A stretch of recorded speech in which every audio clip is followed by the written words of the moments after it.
हमारी आज की स्टोरी का नाम है माई बेस्ट फ्रेंड। माई को हिंदी में कहते हैं मेरा, बेस्ट को हिंदी में कहते हैं सबसे अच्छा, फ्रेंड को हिंदी में कहते हैं दोस्त, मेरा सबसे अच्छा दोस्त। I have a friend, full stop. I को हिंदी में कहते हैं मैं या मेरा, हैव लग गया इस सेंटेंस में। इसका मतलब क्या है? ये किस टेंस का सेंटेंस है? प्रेजेंट टेंस का। तो इसका जब हिंदी में अनुवाद करेंगे तो आखिरी में क्या आएगा? है आएगा, याद रखिएगा। अब ये देखिए, मेरे पास, जैसे मेरे पास एक पेन है, आई हैव ए पेन। उसके पास एक पेट है, ही हैज ए पेट। जब भी हमारे पास कोई वस्तु होती है तो उसको दिखाने के लिए हम लोग हैज या हैव का प्रयोग करते हैं। हैज का प्रयोग करते हैं जब सब्जेक्ट हमारा सिंगुलर हो, एक वचन हो, और जब बहुवचन होगा, प्लूरल होगा हमारा सब्जेक्ट, तो वहां पे हैव का प्रयोग करते हैं। ठीक है। आई हैव ए फ्रेंड, ए को हिंदी में कहते हैं एक, फ्रेंड को हिंदी में कहते हैं दोस्त। पर यहां लड़की है तो लड़की के लिए दोस्त नहीं होता, लड़की के लिए क्या होता है? सहेली। लड़की के लिए क्या होता है? सहेली। मेरी एक सहेली है, देखिए आखिरी में है आ गया। She lives in my house, full stop. She को हिंदी में कहते हैं वाह, लड़की के लिए शी लगाते हैं, लड़के के लिए ही लगाते हैं। इनको हिंदी में कहते हैं मैं, माई को हिंदी में कहते हैं मेरा, हाउस को हिंदी में कहते हैं घर। देखिए लिव क्या होता है? लिव का मतलब होता है हिंदी में रहना, और इसमें यस लगा है, मतलब ये हमारी मेन वर्ब में यस लगा हुआ है, इसलिए शी से लेकर के हाउस तक हमारा किस टेंस का सेंटेंस हो गया? प्रेजेंट इंडेफिनिट टेंस का सेंटेंस हो गया। तो शी से लेकर के हाउस तक का जब हिंदी में अनुवाद करेंगे तो आखिरी में क्या आएगा?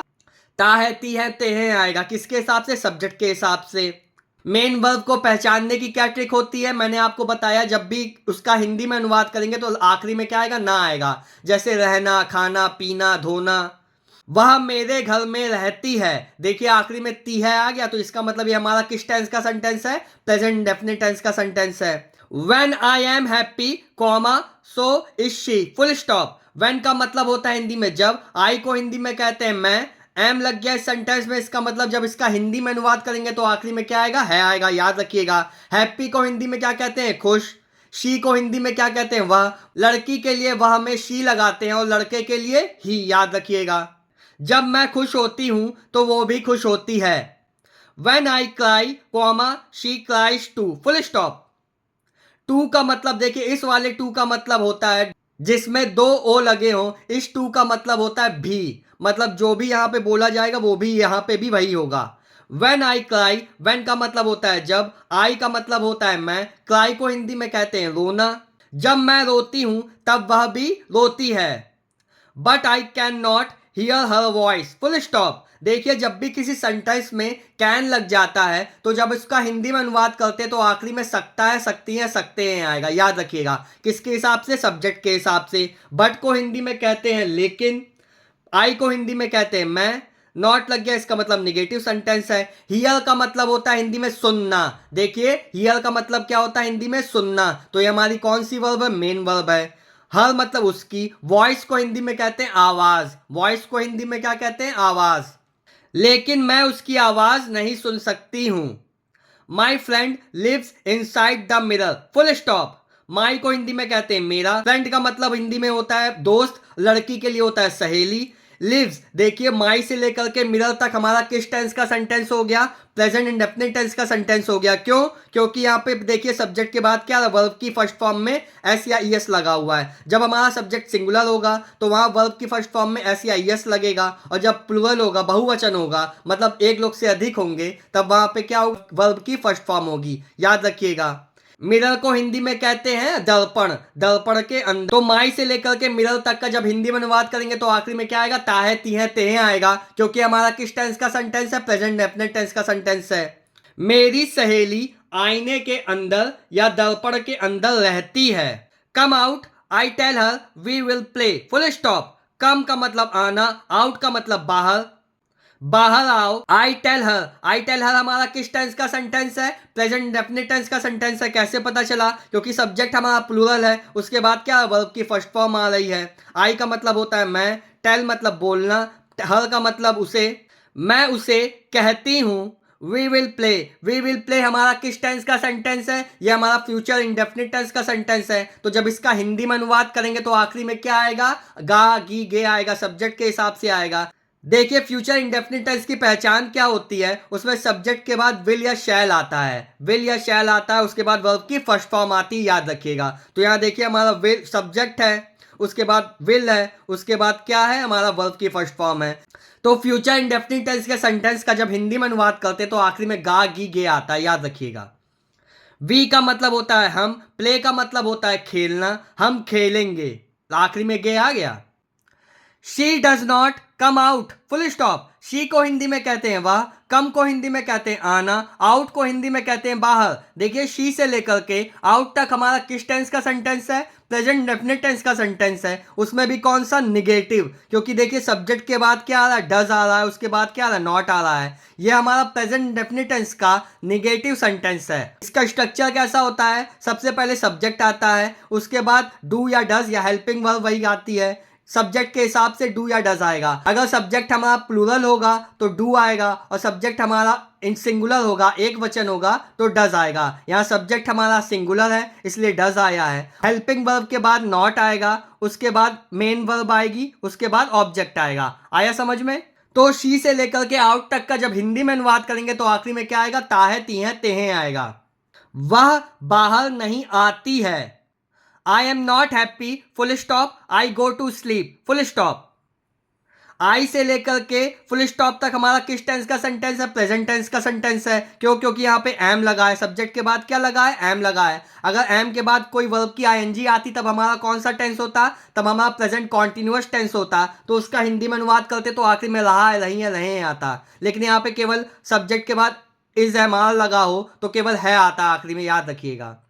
हैप्पी का मतलब खुश, नॉट का मतलब नहीं, आई का मतलब होता है मैं खुश नहीं हूं। I go to sleep, full stop. Sleep को हिंदी में कहते हैं सोना। गो का मतलब जाना, आई का मतलब मैं। आई से लेकर स्लीप तक हमारा किस टेंस का सेंटेंस हो गया? प्रेजेंट डेफिनेट टेंस का सेंटेंस हो गया। कैसे पता चला? क्योंकि यहाँ सब्जेक्ट के बाद वर्ब की फर्स्ट फॉर्म आ रही है। सब्जेक्ट हमारा प्लूरल है तो इसमें एस या ईएस नहीं लगेगा। अगर सिंगुलर सब्जेक्ट होता जैसे ही शी ऐसा होता तो उसमें हमारा क्या? वर्ब की फर्स्ट फॉर्म में ईएस लगता है या एस लगता है। तो आई से लेकर के स्लीप तक का हिंदी में अनुवाद करेंगे तो आखिरी में क्या आएगा? ताहे तीहे तेहे आएगा। मैं सोने चली जाती हूं। She comes out of the mirror in my sleep. She से लेकर के स्लीप तक हमारा किस टेंस का सेंटेंस हो गया? प्रेजेंट डेफिनेट टेंस का सेंटेंस हो गया। कैसे पता चला? क्योंकि यहाँ सब्जेक्ट के बाद क्या? वर्ब की फर्स्ट फॉर्म यस लगा हुआ है। मिरर को हिंदी में कहते हैं दर्पण या आईना।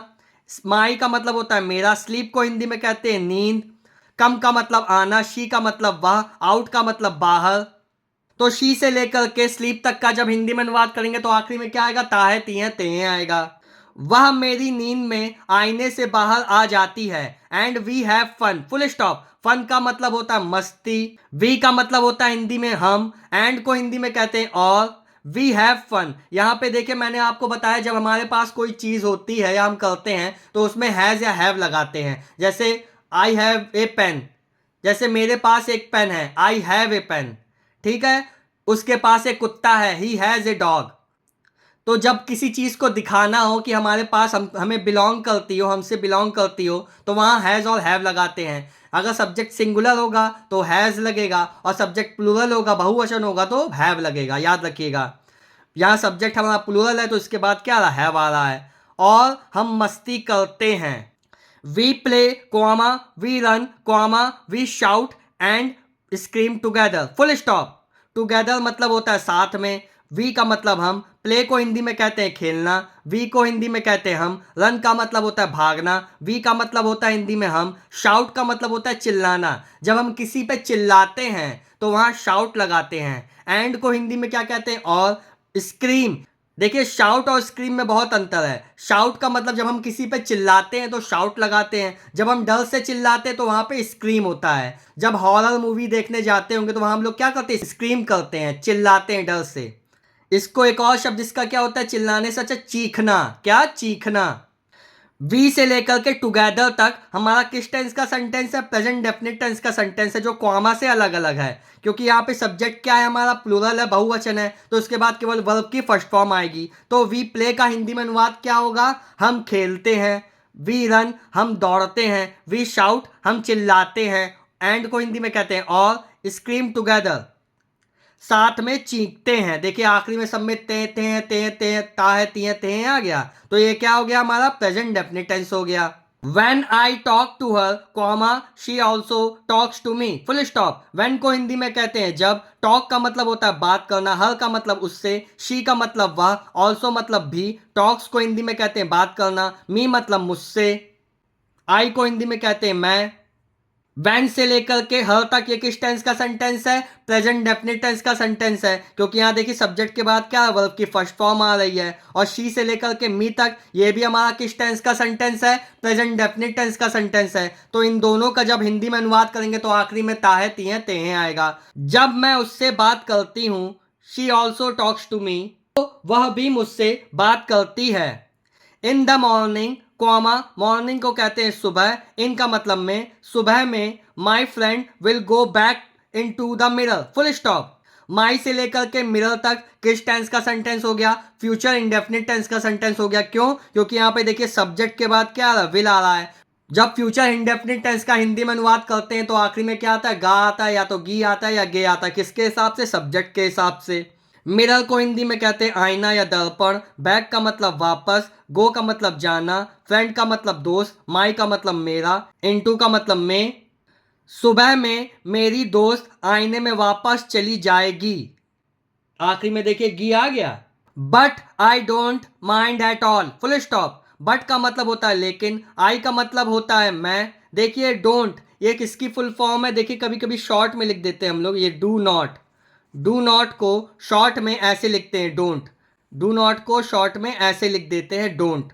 देखिए यहाँ माइंड का मतलब है बुरा ना लगना। माइंड का मतलब, क्योंकि यहाँ निगेटिव है तो माइंड का मतलब बुरा ना लगना। लेकिन मुझे बुरा नहीं लगता।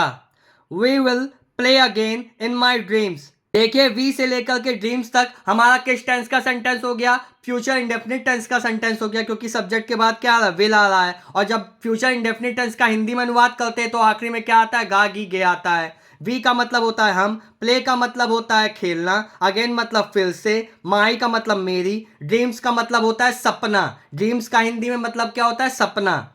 हम फिर से अपने सपने में खेलेंगे। तो स्टूडेंट्स, अगर आपको वीडियो अच्छा लगा हो या कुछ नया सीखने को मिला हो तो चैनल को सब्सक्राइब कीजिएगा, वीडियो को लाइक कीजिएगा। Thank you.